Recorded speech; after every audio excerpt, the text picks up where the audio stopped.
I clutched my wedding ring tightly in my palm, its cold metal biting into my skin. This was the same ring Ethan gave me 5 years ago, when he promised to be my entire world. But now, its gleam burned like fire in my eyes. Ethan Wilson, my husband, my lover, the man who filled my life with lies and betrayal. Tonight, in this lavish Miami penthouse, where he's celebrating his latest triumph, I'm going to show him the cost of deceit. In my hand is a small phone holding a video that will burn his world to ashes, and when he falls, he'll know exactly who he crossed. Miami's heat clung to my skin, but my heart was frozen, as if swallowed by an icy storm. I stood on the balcony of my small apartment, staring at the glittering lights of Miami Beach. This city, once a symbol of my love and dreams, now felt like a prison. My name is Sofia Romero, and 3 months ago, I was a successful event planner, a happy wife, a woman who loved her life. But now, I'm just a woman shattered by her husband's lies. My phone buzzed. A text message. Sofia, we need to talk. Tonight, 8 p.m., my office. Ethan. I stared at the message, my heart pounding. Ethan Wilson, my husband, CEO of Miami's biggest real estate firm, Wilson Developments. He was the man I fell in love with in college, whose dreams I made my own. But over the past year, he'd changed. Late nights, secret calls, and a coldness in his eyes when he spoke to me. I shook my head and set the phone down.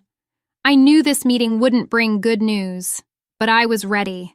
I slipped into a black dress, fixed my hair, and tried to summon the spark in my eyes that Ethan had stolen.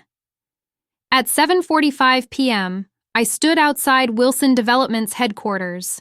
The glass walls of the building stretched toward the sky, its shine dazzling my eyes. Sofia, Ethan said, sitting in his office, his voice laced with the coldness I'd grown used to. We need to get a divorce. I looked into his eyes, shocked but not surprised. Why, Ethan? He leaned back in his chair. This isn't working.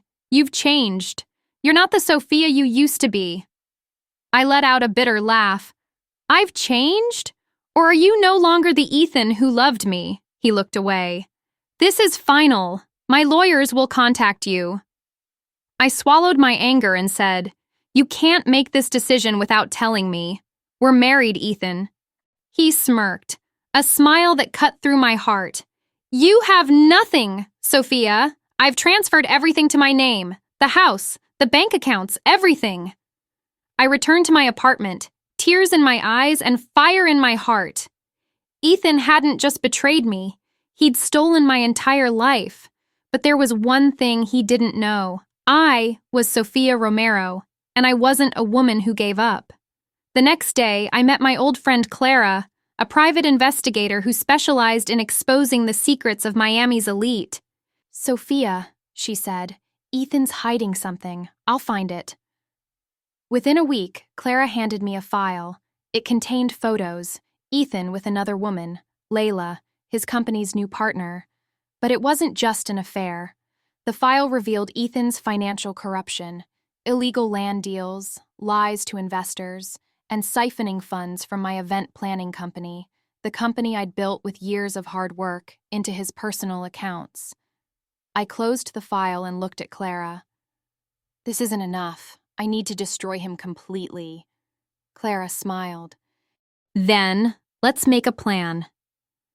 The heat of Miami's nights pressed against my skin as I entered Clara's small Wynwood office, where art-covered walls and the scent of coffee lightened the air. But today, the room felt heavy with tension. Clara sat at her desk, a thick file in front of her. Sofia, she said, are you ready? These are the secrets Ethan's been hiding. I opened the file. Photos, emails, bank transactions. Every piece told the story of Ethan's corruption. Layla wasn't just his lover, she was a key player in his illegal schemes. Together, they'd bought up land in Miami's historic Coral Gables neighborhood at dirt-cheap prices using forged documents, then sold it to developers for millions. Worse, they'd used my company's funds for their scam, the company I'd poured my heart into. How could this happen? I muttered, my voice trembling with rage. How did he steal my company? Clara took a deep breath.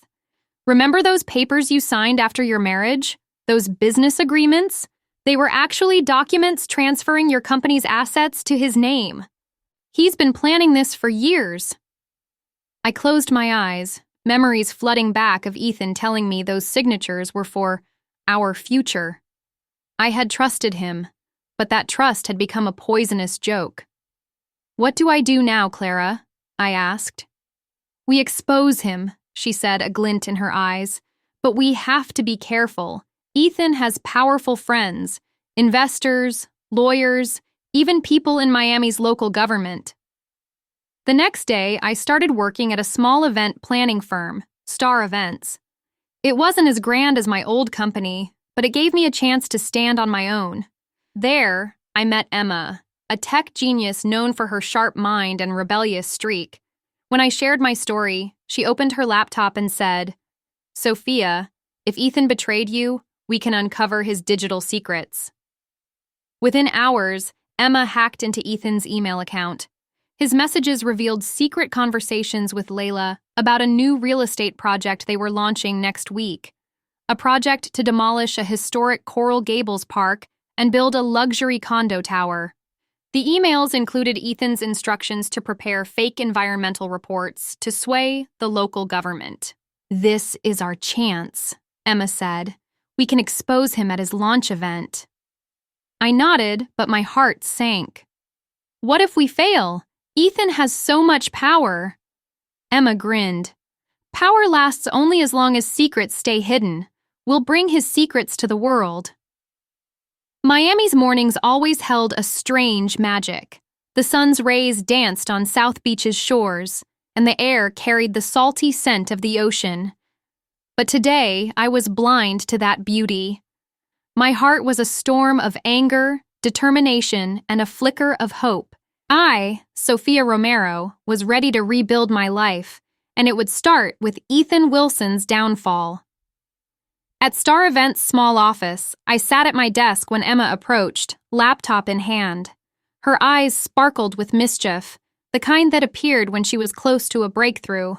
Sophia, she said, I pulled more emails from Ethan's server. You need to see this. She opened her laptop and showed me an email from Ethan to Layla. The environmental report for the park project is ready. Fake data's been added. Check it before the meeting. I stared at the screen, my breath catching. This is proof, Emma. Yeah, Emma said, grinning. But we need to use it at the right moment.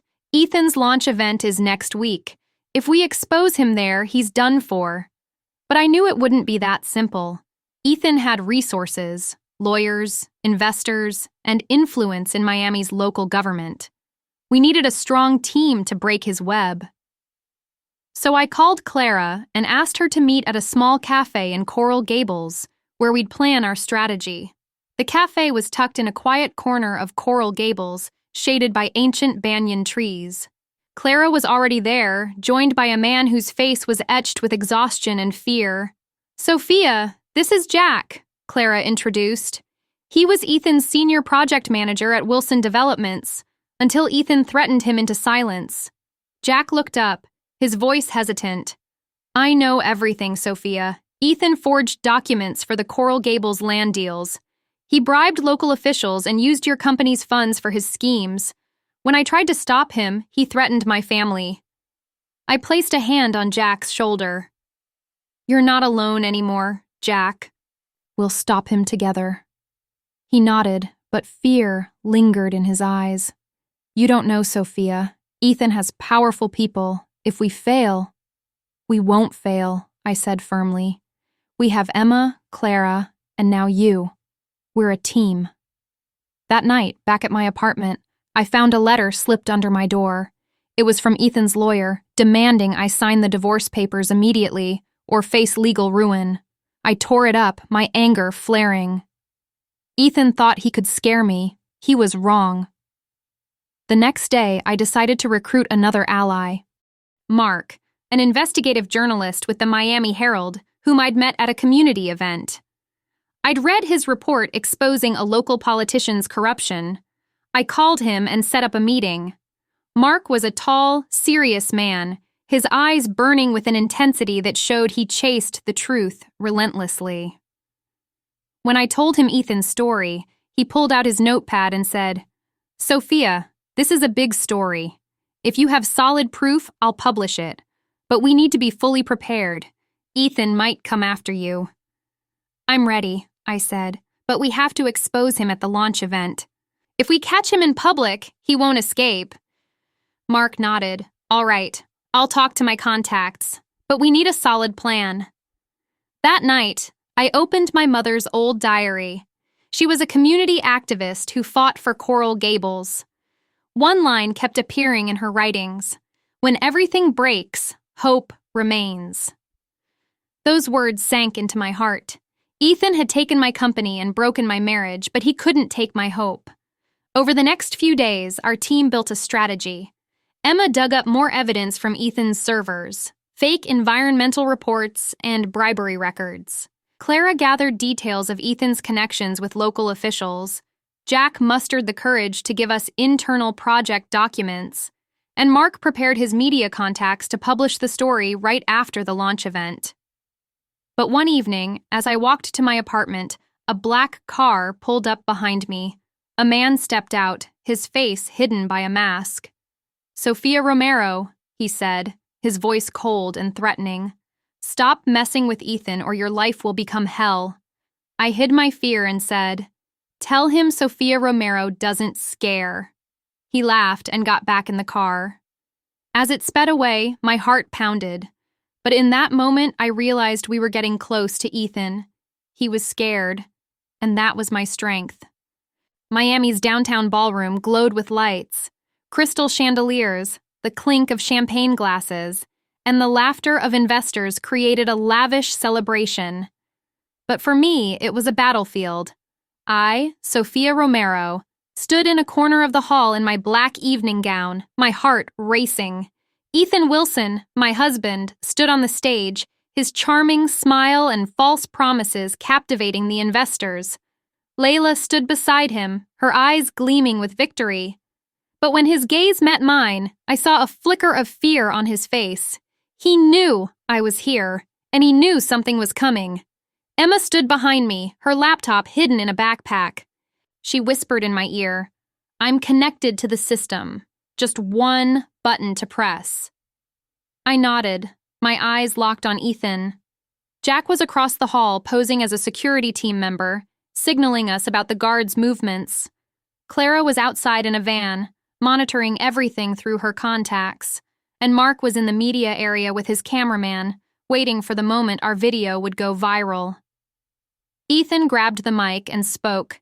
"Ladies and gentlemen, Wilson Development's new project will take Miami's future to new heights. The Coral Gables condo tower is not just a building, it's a symbol of progress." The hall erupted in applause, but my palms were sweaty. This was the moment. I looked at Emma and said, "Now." Emma opened her laptop, typed a few keystrokes, and whispered, "Done." Suddenly, the hall's giant screen, displaying Ethan's glossy project images, went black. After a moment of silence, our video began. Ethan's fake environmental reports, bribery evidence, and records of my company's stolen funds appeared one by one. My voice echoed, "Ethan Wilson didn't just ruin my life, he betrayed Miami's community. Today, we expose his lies." The hall fell silent. Investors' faces froze in shock. Ethan stood on the stage, his face pale. Layla tried to grab his arm, but he shook her off. "What is this?" he shouted, his voice echoing through the hall. I stepped into the center of the hall, all eyes on me. "This is the truth, Ethan," I said, my voice clear and strong. "You stole my company. You tried to destroy Coral Gables' community. But today, your empire of lies ends." Ethan stepped off the stage, advancing toward me, his eyes a mix of rage and fear. "Sophia, you can't do this," he threatened. You know how powerful I am. I'll destroy you. I looked into his eyes and smiled. You took my life, Ethan, but today, I'm taking your power. At that moment, the hall's doors burst open and several police officers stormed in. Clara had activated her backup plan.